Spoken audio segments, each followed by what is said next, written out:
नमस्कार, मैं हूं नीलेश कुमार। आप देख रहे हैं जी पुरवैया। आज बिहार बंद रहा। लालू जी ने बिहार बंद का आह्वान किया था। पता चला कि नीतीश जी की पार्टी का भी इसे नैतिक समर्थन प्राप्त था। राजनीति में नैतिकता बस इसी इलाके में है। तो सबसे पहले तो नैतिकता बनाए रखने के लिए लालू और नीतीश जी दोनों बधाई के पात्र हैं। नैतिकता की परीक्षा में कई मौकों पर फेल होने के बाद भी आपने नैतिकता बरकरार रखी है, मामूली बात नहीं है। मुझे नहीं पता कि एक दिन के बंद से बिहार को कितना नुकसान हुआ। मुझे लगा कि पता करते हैं कि कितना नुकसान हुआ। फिर लगा कि बिहार बंद ही जब गरीबों के हक के लिए हो रहा है तो ठीक है, कुछ नुकसान ही सही। हो सकता है कि फल सब्जी बेचने वाला छोटे मोटे दुकानदार घर में बैठकर आज के दिन अपनी किस्मत को कोस रहे हो, फिर भी दुकान नहीं खुली तो क्या हुआ? राजनीति की दुकान खुलनी चाहिए। दुष्यंत अगर आज जिंदा होते तो लिखते, मेरे दल की न सही तेरे दल की ही सही हो, कहीं भी दुकान चलनी चाहिए। खैर, जातीय जनगणना की रिपोर्ट को सार्वजनिक करने की मांग को लेकर लालू यादव पटना के गांधी मैदान में धरने पर बैठे। लालू जी अनुभवी नेता हैं, भूल गए होंगे, याद दिलाना चाहेंगे कि जिस महात्मा गांधी की मूर्ति के सामने बैठकर वो जाति के आंकड़े मांग रहे थे, उन्हीं गांधी ने जातीय जनगणना का विरोध किया था। 11 जनवरी 1931 को गांधी ने जाति आधारित जनगणना का बहिष्कार किया था और जाति आधारित जनगणना का बहिष्कार दिवस घोषित किया था। गांधी जी ने इसका इस कदर विरोध किया था कि उसके बाद अंग्रेजों की भी हिम्मत नहीं हुई कि कभी जाति आधारित जनगणना कराएं। लेकिन आज स्थिति यह है कि लालू जी गांधी के सामने ही जाति की बात कर रहे हैं और कांग्रेस, जो इसकी सबसे बड़ी विरोधी थी, आज लालू जी के साथ खड़ी है। लालू जी से ये भी कहना चाहेंगे कि कोई और रास्ता निकालना पड़ेगा सर, ये वाला फॉर्मूला काम नहीं आएगा। इस पर शक है। शक इसलिए है कि आपके 15 साल के शासनकाल में किसानों की हालत सबसे ज्यादा खराब थी। एग्रीकल्चर ग्रोथ निम्न स्तर पर था। इंडस्ट्रियल ग्रोथ के हालात वैसे भी उसी तरीके से थे। कानून व्यवस्था तो आपने ध्वस्त करने में एक कीर्तिमान ही स्थापित कर दिया, जो आने वाले युगों तक भारत में उदाहरण के तौर पर पेश किया जाएगा। निवेशक राज्य छोड़कर भाग रहे थे। रहा सवाल नीतीश जी का, तो उन्होंने बहुत कुछ अच्छा किया है, पर फिर भी देखिए किसान आज भी परेशान है। शिक्षा की हालत बदतर हुई है। रोजगार के लिए लोग पटना का डाकबंगला चौराहा पर मार खा रहे हैं। निवेशकों ने हाथ खींच लिए हैं। कानून व्यवस्था फिर सवालों के घेरे में है। इसलिए लालू जी से कहना चाहेंगे कि सर, पिछले 25 सालों से बिहार बंद ही रहा है सर। हो सके तो एक बार बिहार को खुलने का मौका दीजिएगा। बाकी अच्छा है, बिहार को बंद करने का समर्थन आजकल नीतीश जी भी कर रहे हैं। पुरवैया डीएनए में आज बात करेंगे नीतीश सरकार के रिपोर्ट कार्ड की। नीतीश कुमार ने अपने कार्यकाल के 9 साल का रिपोर्ट कार्ड जारी कर दिया है, जनता के बीच रख दिया उन्होंने। इसमें उन्होंने अपनी सरकार की उपलब्धियों को गिनाया है। तो आज पुरवैया डीएनए में हम नीतीश कुमार के रिपोर्ट कार्ड की बड़ी बातों का डीएनए टेस्ट करेंगे। लेकिन उससे पहले आपको इस रिपोर्ट कार्ड की 10 बड़ी बातें बताते हैं। मतलब पहले बात, उसके बाद इसका विश्लेषण। बिहार में कानून का राज कायम किया और आगे भी करेंगे। बुनियादी ढांचा, शिक्षा, सब पर ध्यान दिया जाएगा। पेंशन योजनाओं में 1000 करोड़ की राशि का वितरण हो रहा है। छात्रवृत्ति, पेंशन, पोशाक, राष्ट्रीय योजना का लाभ मिल रहा है। स्कूल में लड़के और लड़कियों की संख्या बराबर हो गई। इसके अलावा देखिए, 66,500 किलोमीटर से अधिक ग्रामीण सड़कों का निर्माण हुआ। योजना का आकार 26,000 करोड़ से बढ़कर 1,20,000 करोड़ हो गया। बिजली उत्पादन 700 मेगावाट से बढ़कर 3,000 मेगावाट हो गई। शहरी क्षेत्र में 22 घंटे और ग्रामीण क्षेत्रों में 15 से 16 घंटे बिजली आपूर्ति। पंचायतों और शिक्षकों की नियुक्ति में महिलाओं को 50% आरक्षण दिया। ये 10 बड़ी बातें हैं नीतीश कुमार की रिपोर्ट कार्ड। अब रिपोर्ट कार्ड में अपने कार्यकाल की इन उपलब्धियों के साथ नीतीश कुमार ने कुछ भावी योजनाओं की जानकारी दी है। तो आइए उनमें से 5 बड़ी योजनाओं पर पहले नजर डाल लेते हैं, उसके बाद बताएंगे आपको कि हकीकत क्या है। नियोजित शिक्षकों को 1 जुलाई से वेतनमान मिलेगा। 1 अगस्त 2015 से पत्रकार पेंशन भी लागू। पत्रकार पेंशन योजना 1 अगस्त से। कृषि के क्षेत्र में सप्तरंगी क्रांति पर जोर। अगले सत्र में लाया जाएगा लोक शिकायत कानून अधिनियम। लोगों को अधिकार मिलेगा। रिपोर्ट कार्ड जारी करना हाल के दिनों में एक तरीके से एक परंपरा हो गई। सत्ता पक्ष रिपोर्ट कार्ड के माध्यम से अपनी उपलब्धियों का बखान करता है। विपक्ष सवाल पूछता है, कहता है कि आपने किया क्या है। लेकिन इन सब के बीच हमारे आपके लिए सवाल यह है कि क्या नीतीश कुमार जैसा कह रहे हैं वैसा उन्होंने सचमुच किया है, या उनके रिपोर्ट कार्ड में आंकड़ों की बाजीगरी है, या वाकई धरातल पर वो सब कुछ है जिसका जिक्र नीतीश कुमार आज कर रहे थे। तो आज हम नीतीश सरकार के दावों का डीएनए टेस्ट करेंगे।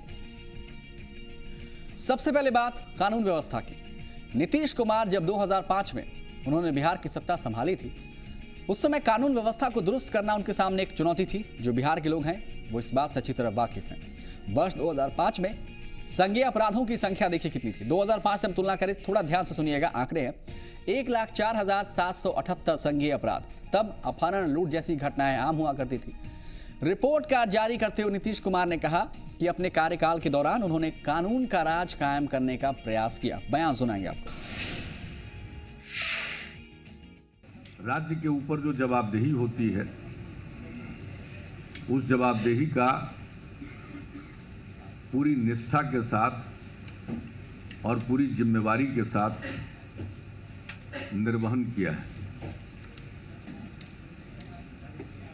राज्य की पहली जवाबदेही होती है शांति व्यवस्था बहाल करना, और हमने 2005 में ही सरकार बनाने के पहले लोगों से यह वादा किया था कि हम बिहार में कानून का राज कायम करेंगे और न्याय के साथ विकास के मार्ग पर चलेंगे। यही हमारे मार्गदर्शक सिद्धांत थे और हमने बिहार में कानून का राज कायम किया।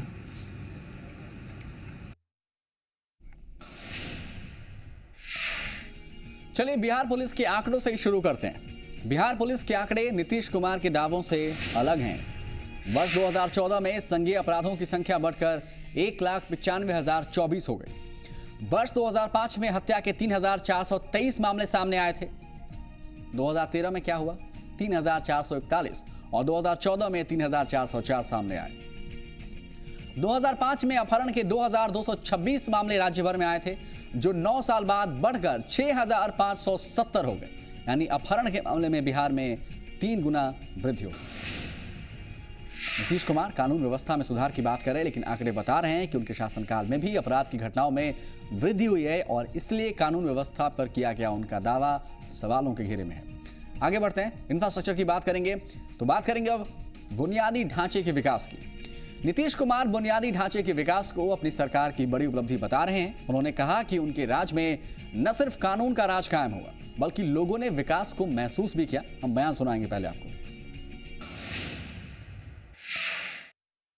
हमने लोगों के विकास पर ध्यान दिया और उसके साथ साथ कानून का राज कायम करते हुए लोगों के विकास पर ध्यान देते हुए हमने बुनियादी ढांचे के विकास के लिए भी काम किया। बड़े पैमाने पर सड़कों का निर्माण हुआ, पुलों का निर्माण हुआ, बिजली की स्थिति में सुधार लाने का प्रयत्न किया जा रहा है। और ये सब जो सुधार आए हैं और जो प्रगति हुई है, इसको सब लोग महसूस कर रहे हैं।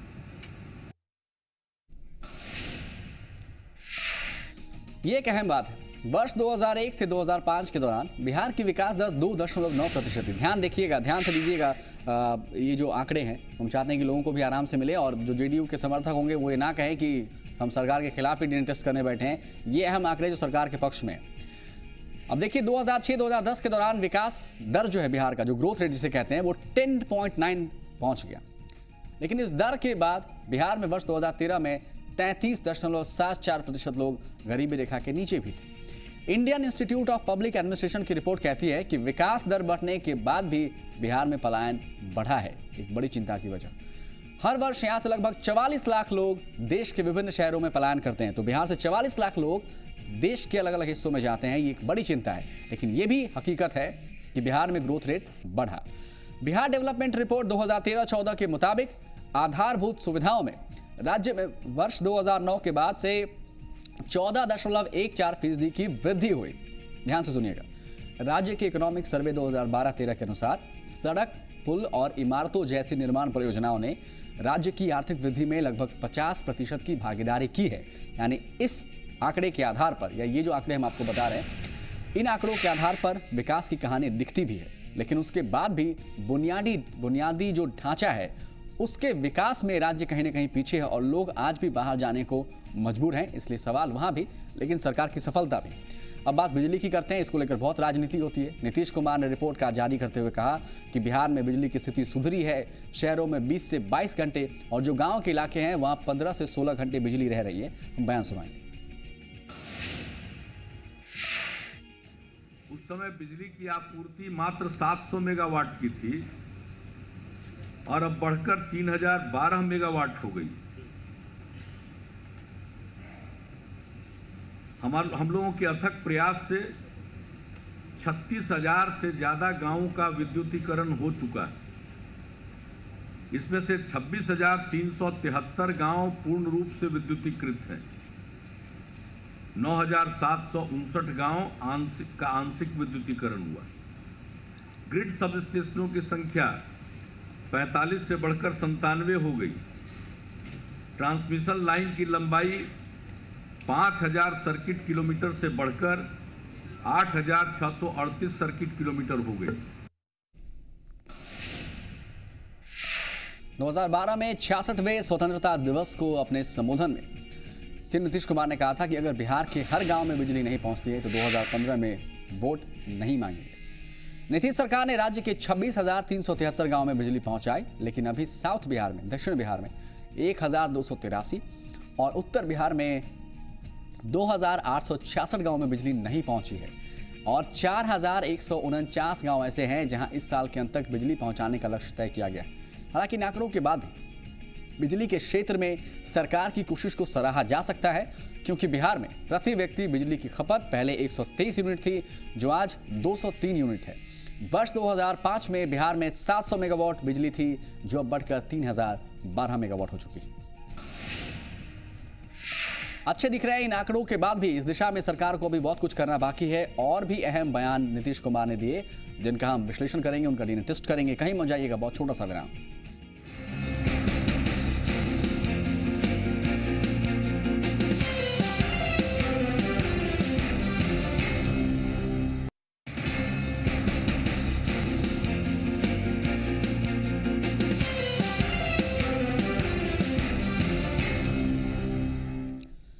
नीतीश सरकार का दावा है कि उसने अपने शासनकाल में महिलाओं की तरक्की के लिए काफी काम किया, जैसे पंचायती राज व्यवस्था और शिक्षकों की नियुक्ति में महिलाओं की भागीदारी 50% तय कर दी गई। इससे न सिर्फ महिलाएं आत्मनिर्भर हुई, बल्कि राज्य का विकास हुआ, ये सरकार का कहना है। बयान नीतीश जी का क्या रहा है, सुनाएंगे। हमने न्याय के साथ विकास के मार्ग का अवलंबन किया। समाज के हर तबके को विकास का लाभ मिले और विकास में हर तबके की भागीदारी हो, यह हमने सुनिश्चित किया। बिहार पहला राज्य था जिसने महिलाओं को पंचायती राज संस्थाओं में और उसके बाद नगर निकायों में 50% का आरक्षण दिया।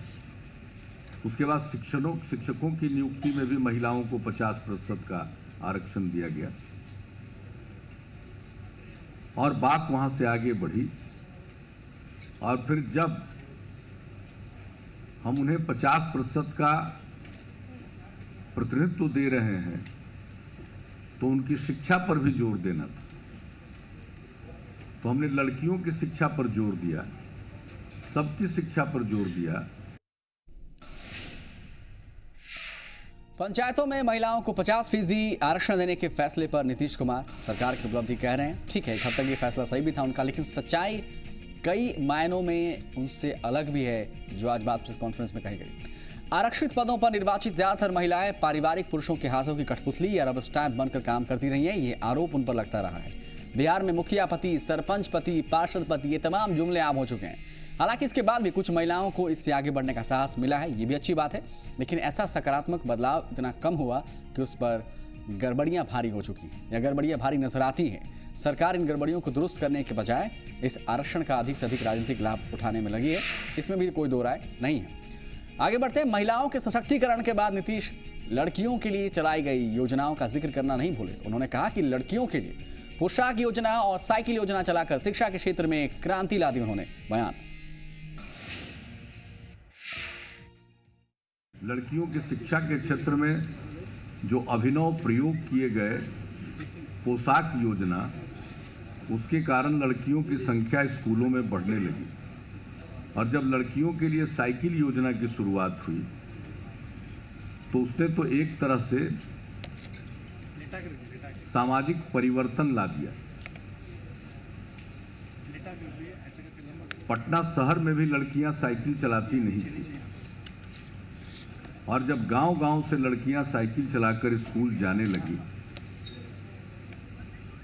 तो लोगों की मानसिकता और लोगों के नजरिए में बदलाव आना शुरू हुआ। 1,70,000 लड़कियां थी जब हम लोगों ने पहली बार साइकिल योजना की शुरुआत की। और आज मुझे खुशी है कि 9वीं क्लास में पहुंचने वाली लड़कियों की संख्या अब 8 लाख से भी ज्यादा हो गई। यह एक अपने आप में कीर्तिमान है। तो बिहार में वर्ष 2007-2008 में मुख्यमंत्री बालिका साइकिल योजना शुरू हुई। इस योजना के शुरू होने के बाद स्कूलों में लड़कियों की संख्या बढ़ी और शिक्षा के क्षेत्र में उनकी स्थिति में सुधार हुआ। महिलाओं की साक्षरता दर 20.2% की वृद्धि हुई। इसमें वर्ष 2001 में बिहार की महिला की साक्षरता दर या महिला साक्षरता दर 33.1% थी, जो बढ़कर 53.33% हो चुकी है। इस प्रगति के बाद महिला शिक्षा में इसके मामले में बिहार देश में सबसे पिछड़े राज्यों में एक है। बिहार में बालिका शिक्षा से संबंधित एक और चौंकाने वाला आंकड़ा है। कक्षा 8 तक लड़कियों की पढ़ाई छोड़ने की दर लड़कों से अधिक है और इसका सामाजिक प्रभाव भी पड़ता है, जो आप भी समझते हैं। बहुत ही छोटा सा विराम, लौटेंगे।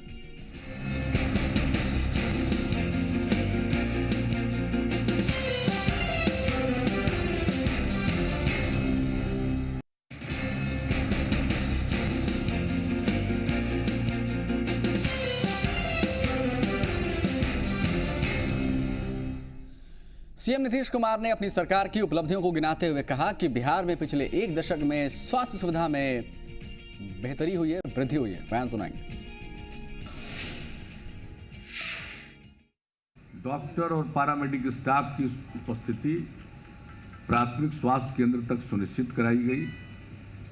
मुफ्त दवा के कार्यक्रम की शुरुआत हुई और नतीजा हुआ कि प्राथमिक स्वास्थ्य केंद्र में इलाज के लिए जाने वालों की संख्या बढ़ने लगी और आज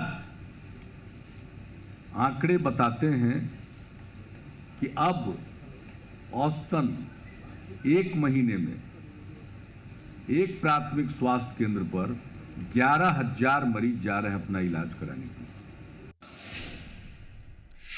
लेकिन इन बातों के बावजूद भी स्वास्थ्य के मामले में बिहार की हालत अच्छी नहीं कही जा सकती। सरकारी अस्पतालों की स्थिति तो आप खुद जानते होंगे।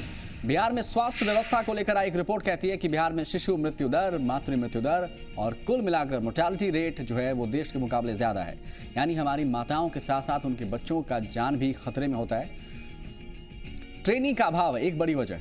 इसके पीछे ये भी कहा गया कि बिहार में इमरजेंसी को लेकर कोई खास तैयारी नहीं दिखती है। पेशेंट अगर इमरजेंसी में, आगे बढ़ेंगे, पेशेंट अगर इमरजेंसी में हो तो उसको लेकर कोई तैयारी नहीं दिखती। आमतौर पर 80% से ज़्यादा लोग या बिहार के जो 80% से ज़्यादा लोग हैं वो इमरजेंसी के हालात में शहर की तरफ भागने को मजबूर हो जाते हैं और कई बार तो पटना पहुंचते पहुंचते मरीज की जान भी चली जाती है। बिहार में स्वास्थ्य व्यवस्था को लेकर आई एक और रिपोर्ट के मुताबिक बिहार सरकार या बिहार की स्थिति स्वास्थ्य सुविधाओं के मामले में बहुत पीछे है। दिलचस्प आंकड़ा ये कहता है कि बिहार में स्वास्थ्य केंद्रों की संख्या पहले के मुकाबले घटी है। 2004-2005 में जहां हेल्थ सेंटर्स की संख्या बिहार में 12,086 थी, वो 2012 आते आते 11,629 पर खत्म हो गई। इसके अलावा एम्बुलेंस सर्विस से लेकर दवाओं की उपलब्धता तक सवालों के घेरे में है। सरकारी स्वास्थ्य केंद्रों पर दवाओं की उपलब्धता की स्थिति यह है कि जरूरी 50% से ज्यादा दवाएं उपलब्ध नहीं होती। कुछ आंकड़े हैं, इनके अलावा और भी सवाल हैं, इसलिए उम्मीद कुछ और भी बेहतर होने की। आगे बढ़ते हैं। नीतीश कुमार ने यह भी कहा कि हमने बिहार का विकास किया, लेकिन उसके बाद भी किसी को दिक्कत है, वो क्या कर सकता है, बयान सुनाएंगे आपको।